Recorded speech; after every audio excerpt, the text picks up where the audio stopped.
Chapter 6. The Sheriff's Ride. Robin Hood's fame was everywhere. The people called him Saint Robin, and Robin, Sheriff of Sherwood Forest.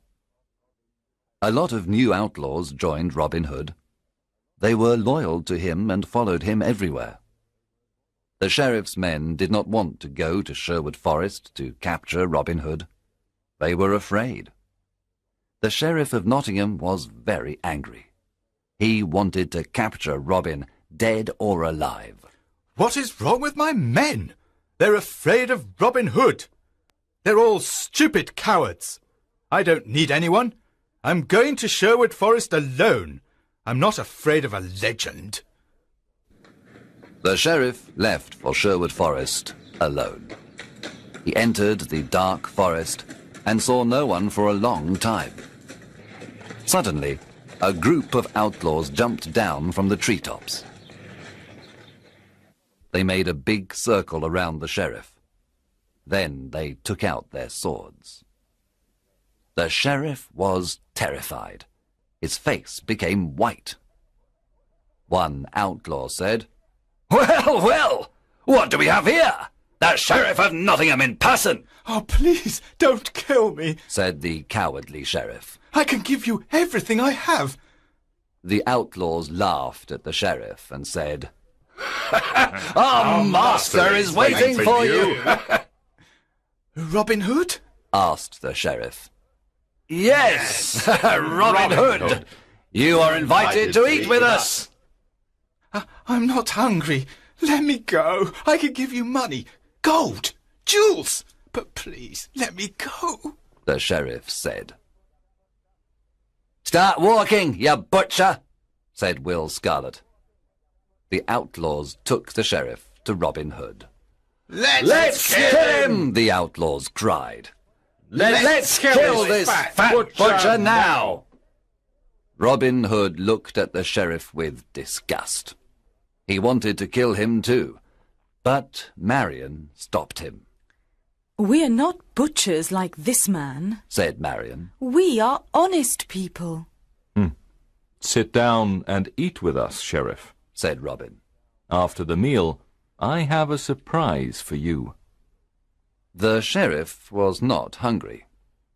At the end of the meal, Robin said, "Now give us everything you have. Money, gold, jewels. Then take off all your clothes. Get on your horse and return to Nottingham naked." Robin, Marion, and the outlaws laughed wildly. The sheriff got on his horse and returned to Nottingham. He was very cold and very angry. "I must capture that Robin Hood and destroy him," shouted the sheriff. When he reached Nottingham, the people saw him naked. Everyone looked at him. They pointed at him and laughed loudly.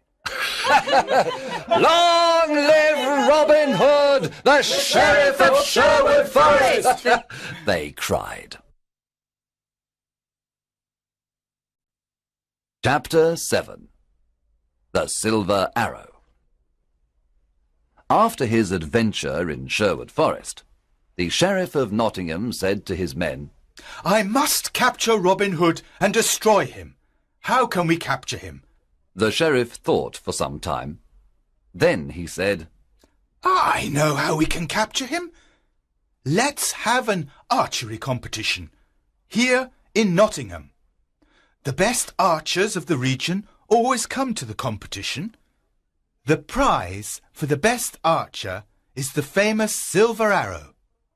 One of his men asked, "But will Robin come to the competition?" "Of course. Robin loves challenges," said the sheriff. "He will come disguised, and we must discover him." The sheriff's messengers went everywhere and told everyone about the competition. One day, Friar Tuck heard the news. He immediately told Robin and the outlaws. Robin said, "I'm the best archer in the region. I can easily win the silver arrow."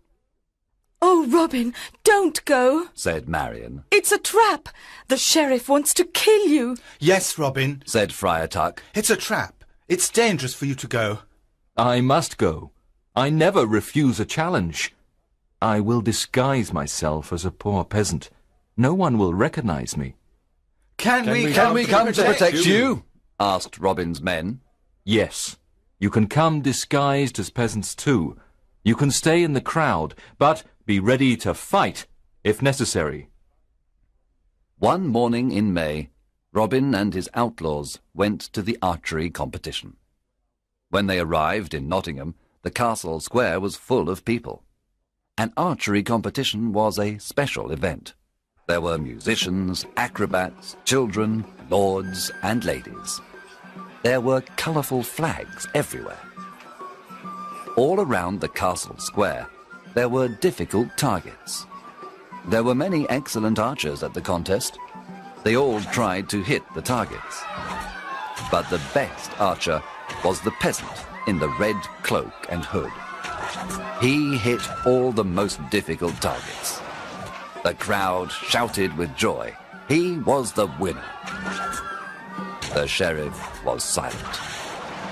He knew that the peasant with the red cloak and hood was Robin. Guards! Stop that peasant in the red cloak! Cried the angry sheriff. He is our enemy, Robin Hood, the outlaw! The sheriff's guards ran to capture Robin.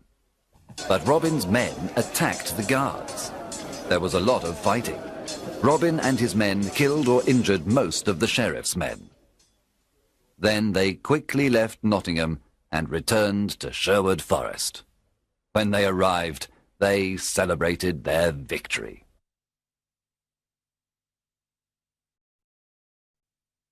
Chapter 8. Allan a Dale.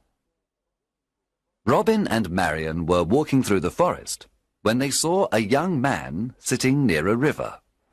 He was playing a lyre and singing a sad song. Who are you? And why are you singing this sad song? Asked Robin. My name is Allan of Barnesdale, but people call me Allan a Dale. I am very unhappy because I love a girl called Alice. She loves me too, but her father wants her to marry a rich old baron. The marriage is tomorrow at Papelwick Church. The young man was so unhappy that he started to cry. Robin and Marion looked at each other. Marion remembered her similar situation some time ago. Then Robin said, I want to help you, Allan a Dale. I have a plan. Come with me. Early the next morning, Robin sent his best archers to Papelwick. They hid inside the church and all around it. Robin, Friar Tuck, and Allan a Dale disguised themselves as simple peasants. Then they went to Papelwick. They entered the church and sat down. At midday, the bishop and the rich old baron entered the church. Then Alice arrived with her father. She wore a white dress and she had flowers in her hair.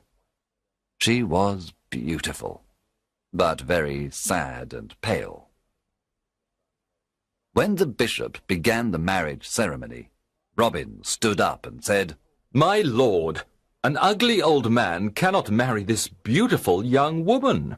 Winter cannot marry spring. What? cried the bishop. Sit down and be silent. There is no love between that old man and this young woman. You must not marry them. The bishop was furious. He cried, Guards, arrest this peasant immediately. At that moment, Robin's men stood up and pointed their bows and arrows at the guards. The guards did not move. The bishop ran out of the church. Allan a Dale ran to Alice and embraced her. My sweet Alice, I want to marry you. Alice was very happy and said, You are the only man I want to marry. Friar Tuck married the happy couple at Papelwick Church. Then everyone returned to Sherwood Forest to enjoy the wedding banquet. Allan a Dale and Alice lived in Sherwood Forest with Robin, Marion, and the outlaw.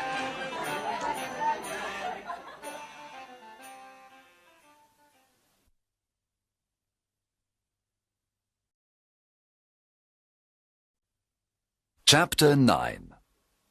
A Stranger in the Forest. One evening, Robin was hunting in the forest. He saw a knight riding an old, tired horse. The knight wore the red cross of the Crusader. Good evening, young man, said the knight. What is the name of this forest? This is Sherwood Forest, sir, answered Robin. I have come from the Holy Land. I was there for many years. I fought many wars against the Turks. Now I am very tired and hungry, said the knight. Robin said, Brave knight, come and eat with me and my men. You can stay with us tonight. Thank you for your offer. I am happy to accept it. The two men rode through the forest together. Robin told the stranger about greedy King John and his wicked sheriff. He told him how the poor people suffered. He explained why he became an outlaw. The stranger listened carefully. There was a good meal of roast pork that evening. The stranger liked the merry company of Robin, Marion, and the outlaws. He talked about his adventures in the Holy Land.